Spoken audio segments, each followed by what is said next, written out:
Bonjour, merci pour votre présence et avec ce beau temps aujourd'hui, j'espère que je ne perds pas votre temps.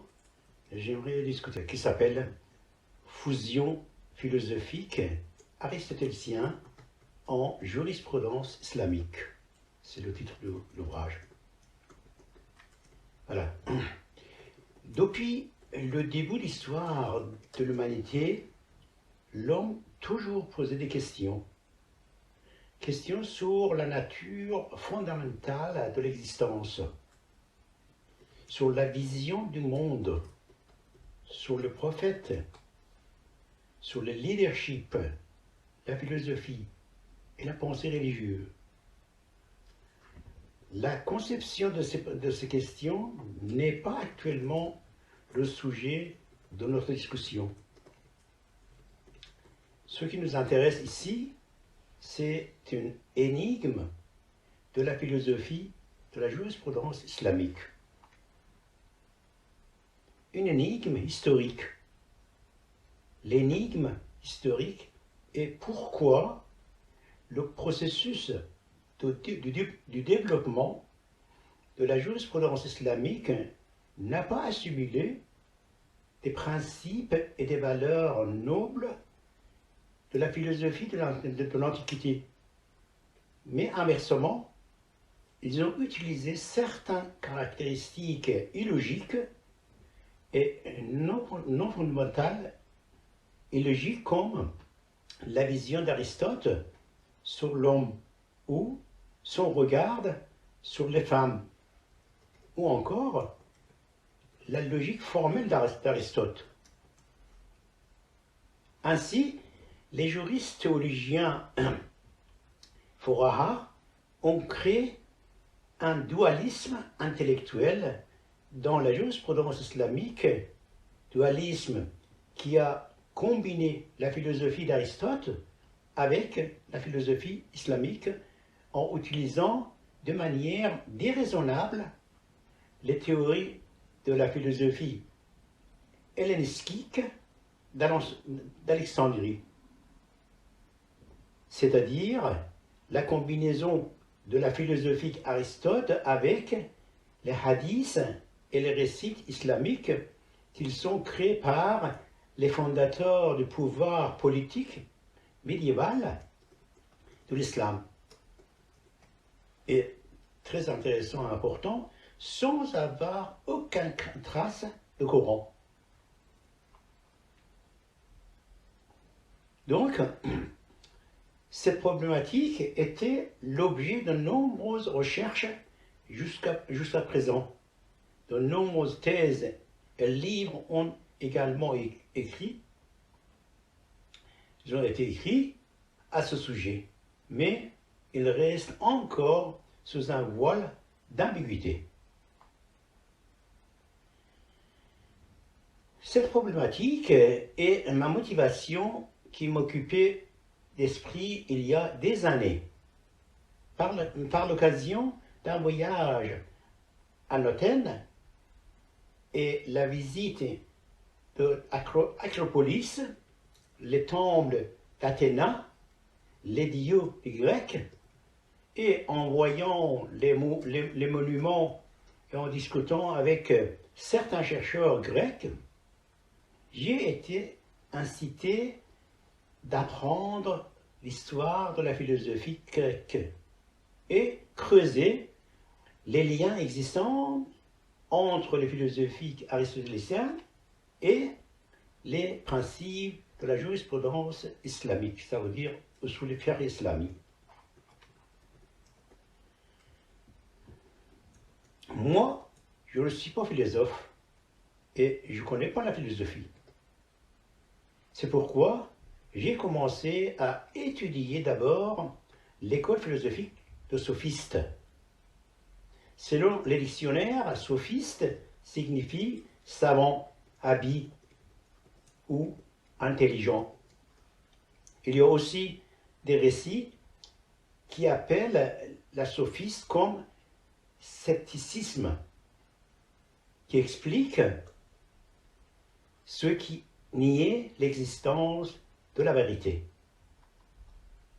Encyclopédie définit la philosophie sophistique en système de pensée des siècles avant le Socrate, en Grèce, c'est-à-dire entre 700 et 400 ans avant Jésus-Christ. La théorie centrale de ce système était l'homme détermine son propre destin et pas le Dieu. Socrate semble être un des premières personnes à avoir cru en cette idée. Alors Socrate, mort en 399 avant Jésus-Christ, décédé sans laisser d'écrit de sa part. Nous ne savons pas donc s'il était adepte de sophiste. Ce que nous savons, ce sont les discours abondants de Socrate s'adressent aux humains. Il parlait notamment de l'homme détermine son propre destin. Il disait, pourquoi vous ne posez pas les questions? Demandez et revendiquez votre droit. Ne restez pas silencieux face aux prétendants de pouvoir et gouvernants. Soyez honnête avec vous. Honnêteté est la plus grande vertu d'humain. Je ne sais qu'une chose, c'est que je ne sais rien. Aider les gens sans attendre de la récompense. Et autre note importante que je n'ai pas eu le temps de faire tous, et je vous propose de regarder l'histoire de la philosophie de Coppelson. En ce qui concerne le sujet de notre étude sur Socrate, peu d'informations sont disponibles, mais il y a des registres qui apparaissent dans les œuvres de Platon, surtout dans les théories philosophiques d'Aristote, que j'ai présentées de manière concise ici. Et je commence par le premier philosophe de l'époque, Platon. Platon, mort en 377 avant Jésus-Christ.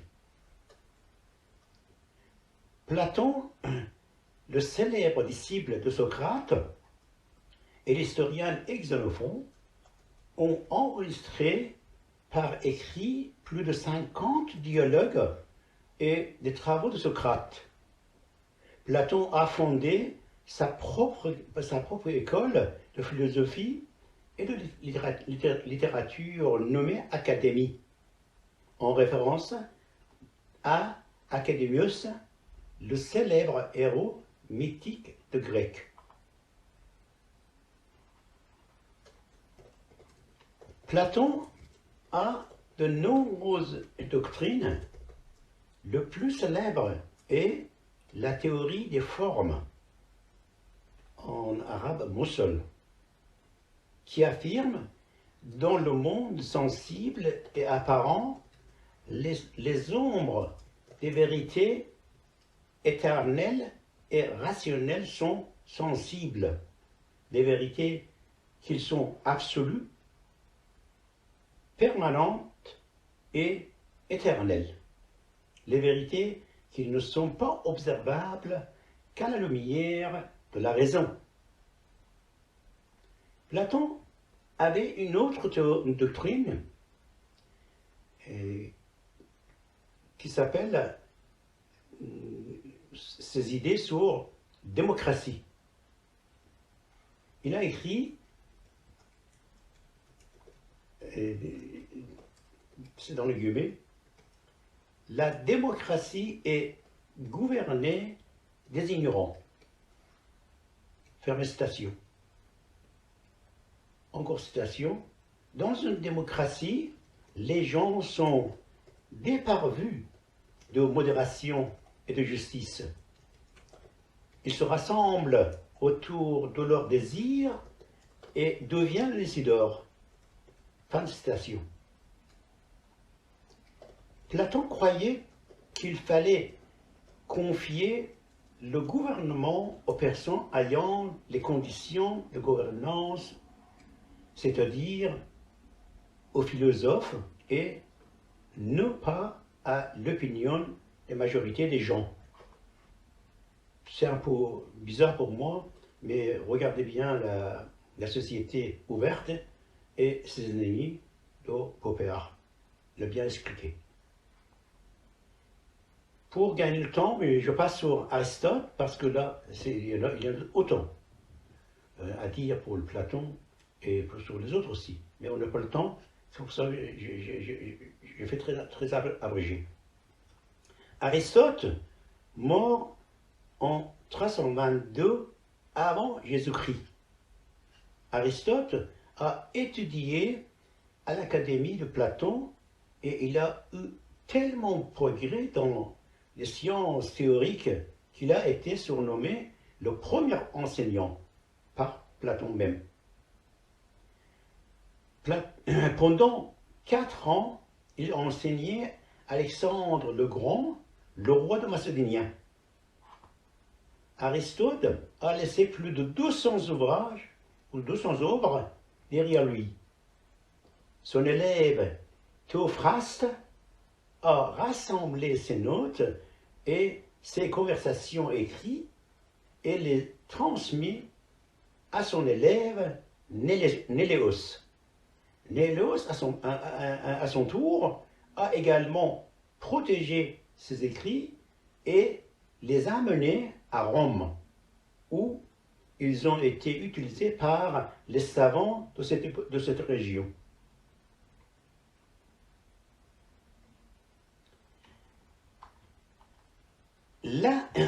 L'une des théories d'Aristote considérée comme la femme est imparfaite. Il a écrit, entre guillemets, puisque la nature était incapable de créer un homme, elle a créé la femme. Fin de citation. Encore citation. Les femmes et les esclaves sont destinés à être esclaves dans la nature et ne sont pas en aucun cas dignes de participer aux affaires publiques. Fin de citation. Il écrit encore, citation, « Les femmes ne sont pas égales aux hommes.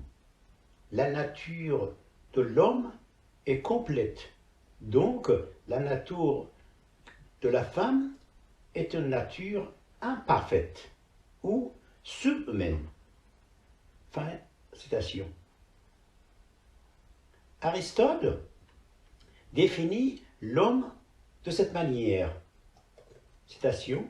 « L'homme est un animal et en tant qu'espèce, mais pas en tant qu'individu, car il est rationnel. » Fin de citation. Pour Aristote aussi, il y en a autant d'autres importants que je n'ai pas parlé ici, mais je vous propose de voir le Diane Observati, un ouvrage très riche d'Aristote. Bon, avec cette courte introduction, je reviens sur notre étude qui s'appelle « Fusion philosophique aristotélicien en jurisprudence islamique » et je commence par le mouvement de traduction. Vers la fin du IIe siècle de l'Hégire, 8e siècle de l'ère chrétienne, les nouveaux califes, les Abbassides, ont eu soif de traduire les œuvres de philosophes et la civilisation grecque. Cette motivation a émergé la création d'un mouvement appelé le mouvement de traduction. Il faut préciser que les conquêtes islamiques de l'époque et leur domination sur l'ensemble de le territoire, l'empire sassanide et certaines parties de l'empire romain a joué le rôle le plus important dans l'émergence de ce mouvement. Ce mouvement a commencé par les juristes théologiens compétents que nous concentrons sur les fondateurs de la jurisprudence islamique dans l'ordre chronologique historique de leur temps. Et par conséquent, j'ai catégorisé les époques dans 3 catégories différentes, c'est-à-dire les juristes fondateurs ou précurseurs qui vécut entre 3 et 5e siècle de l'Hégire, de 9 à 11e siècle de Jésus-Christ. Le premier fondateur, c'est Abu Ishaq al-Kindi.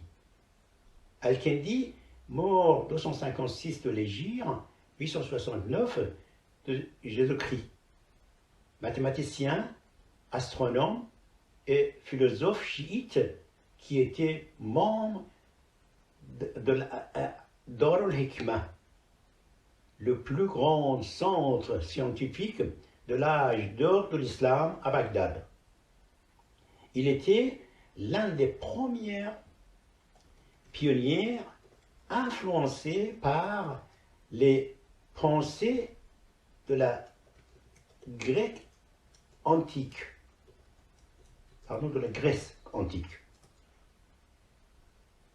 Al-Kindi a traduit le meilleur parti des idées aristotéliennes par développer la philosophie juridique islamique et a réussi à harmoniser les points communs, voire les points de convergence de la philosophie juridique islamique avec la conception d'Aristote. Il était non seulement le résumeur des œuvres les plus célèbres de philosophie grecque, en particulier Aristote, mais aussi, on peut appeler Al-Kindi était le fondateur d'encyclopédie al-Nawawar du 3e siècle de l'Hégire, c'est-à-dire 9e siècle de l'ère chrétienne. Dans la philosophie première éternelle d'Aristote, il a créé Al-Kindi, il a créé une nouvelle combinaison entre définition de la philosophie islamique dans la philosophie première et éternelle d'Aristote et fusionner la religion dans la philosophie. Après Al-Kindi, on va chez Abu Nasr Farabi. Abu Nasr Farabi, mort 339 de l'Hégire, 950 avant Jésus-Christ. Pardon, après Jésus-Christ, je m'excuse. Mathématicien, épistémologue, philosophe, a transformé les théories de Platon et d'Aristote pour rapprocher les divergences avec les philosophies juridiques islamiques. Beaucoup des opinions d'Al-Farabi dans ses œuvres éthiques sont inspirées du livre d'éthique de Nicomas d'Aristote.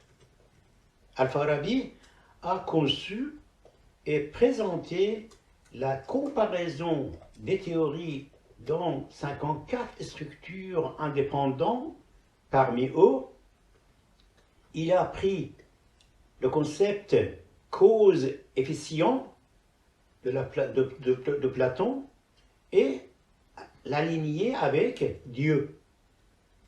Il a pris accident et ancien de Platon et l'adapté avec nécessairement existante et possible de l'islam.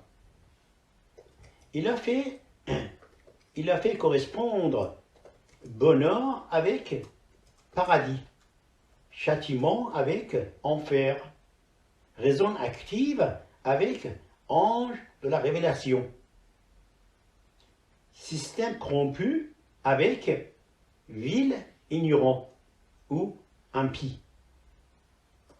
Encore plus important, Al-Farabi a adapté la cité vertueuse de Platon avec la cité de prophète. C'est intéressant.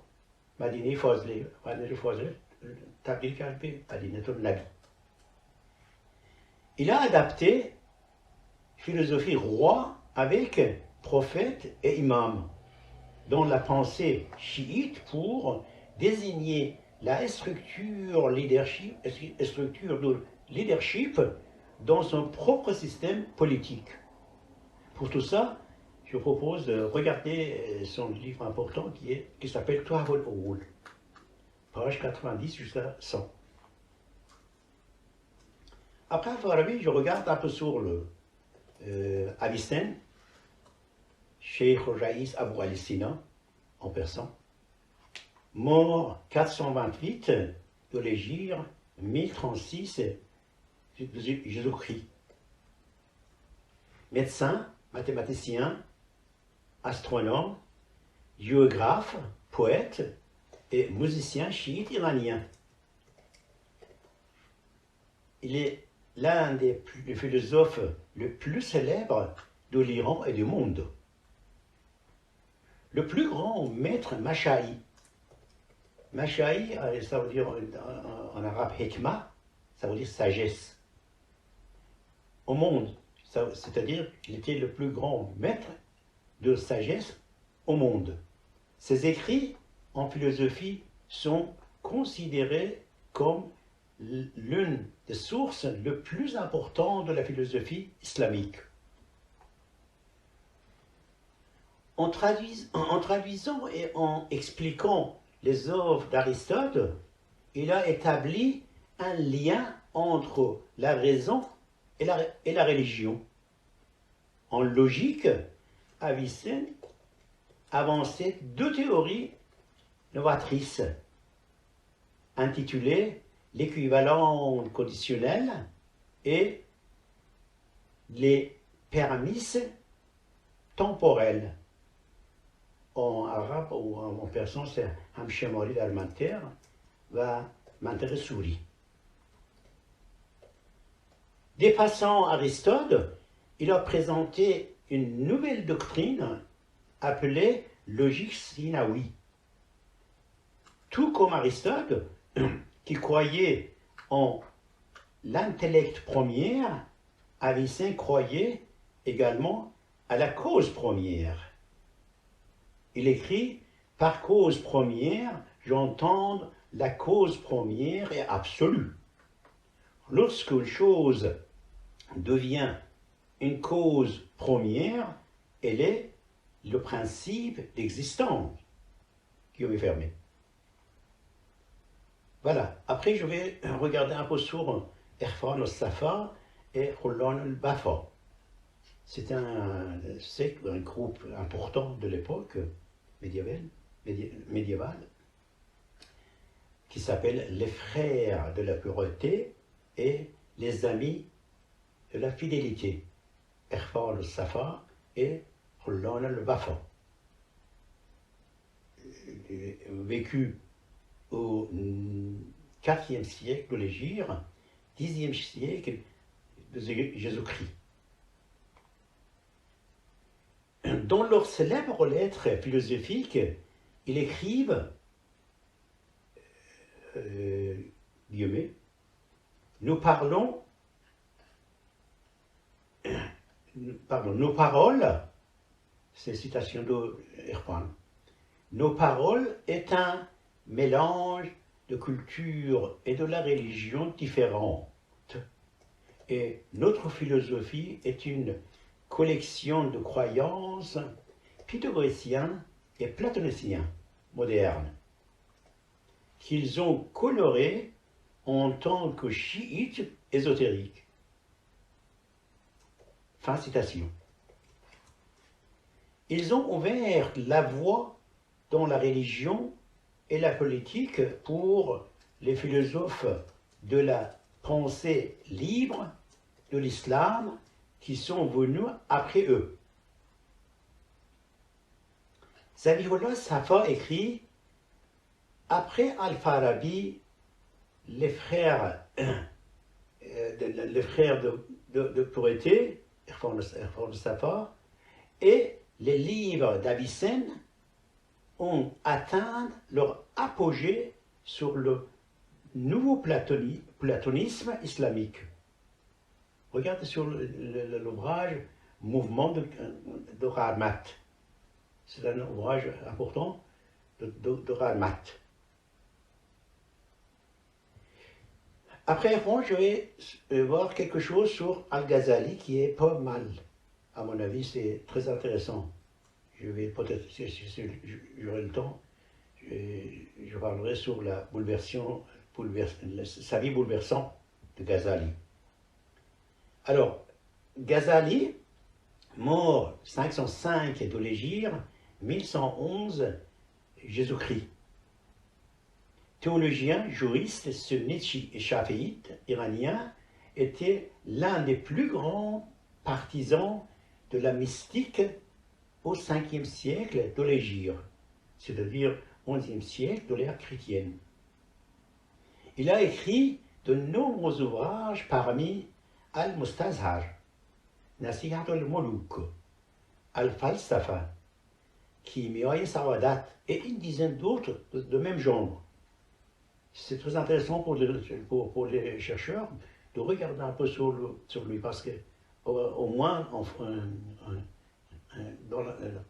français il y en a à peu près une dizaine ou une vingtaine de thèses sur lui déjà écrites. Al-Ghazali considère le roi comme une émanation divine et le calife Al-Mustazhar comme un calife divin. Il regardait son imamat comme étant approuvé par la loi divine et lui obéissait obligatoirement. Après avoir écrit le livre Al-Mustazhar et la mort de Malik Shah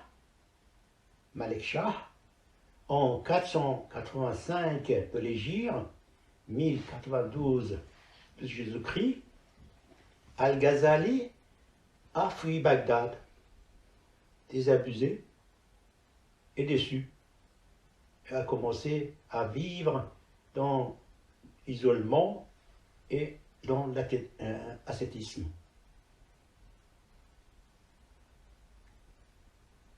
Alors, Ben Salem Hemish, historien arabe, a énuméré certaines des contradictions de la méthodologie d'Al-Ghazali. Je prononce quelque chose par la suite. Al-Ghazali condamne les juristes qui coopéraient avec le régime califal, mais il a accepté en même temps les postes officiels importants et vit en marge de la sécurité de l'État et profiter leur avantage. Point suivant. Il opposait la pensée des imams nommés ismaéliens, tout en défendant Imam de Abbasid. En ce qui concerne notre étude, Al-Ghazali rejette le raisonnement par analogie et nie la philosophie grecque, mais il accepte la logique formelle d'Aristote. C'est bizarre. Comme seule méthode d'inférence correcte de la décision juridique. Et j'ai parlé de bouleversement de sa vie. Ghazali, à mon avis, il faut partager sa vie en deux parties. Une partie très honnête, chaleureuse, énergique et scientifique. Il était professeur d'école Nizamiye Bagdad à l'époque, qui était le plus grand centre d'études du monde. Et il était à côté, comme je disais, il était à la banlieue des pouvoirs politiques. Et après la mort de Malek Shah, il a tout changé. Il a tout abandonné et il est parti sur Palestine, sur Yémen, sur Harar, Bagdad, enfin Hamadan, Iran vers Hamadan, et finalement, il est arrivé à sa ville natale, Mashhad. Et le reste de sa vie, c'était tout à fait isolé avec le monde. Et il était dans une pensée philosophique mystique de lui-même. Enfin, et il faut regarder, comme je disais, il y a des thèses écrites en français et en anglais. Au Ghazali, je crois qu'il y en a une vingtaine ou même plus. J'ai étudié, j'ai regardé quelques-unes. Bon, après Ghazali, je vais voir quelque chose sur Sohrawardi. Shahabuddin Yahya Sohrawardi, mort en 587 de l'Hégire, 1111 Jésus-Christ. Grand philosophe, poète, chiite, iranien, de la ville de Sohraward, dans la province de Zanjan. Sohrawardi a réanimé la sagesse khusrawani de l'Iran antique. On n'a pas le temps pour discuter un peu sur cette philosophie, ça veut dire le khusrawani, parce que selon Sohrawardi, il prétend que les philosophes grecs, ils ont aspiré de son philosophie khusrawani. Tandis qu'il y a un décalage de 800 ans entre Sohrawardi et philosophie grecque. Bref, il a écrit dans ce que nous sommes confrontés, quoi que ce soit le livre céleste ou le livre de la création, nous ne pouvons pas nous limiter sur leur apparence. Mais, étant donné qu'ils ont également un intérieur, nous devons également prêter l'attention, c'est-à-dire, et c'est quelque chose qui sont tout à fait évident dans la perspective platonisme de Perse. Sohrawardi a été influencé par Plotin. Plotin, c'est pas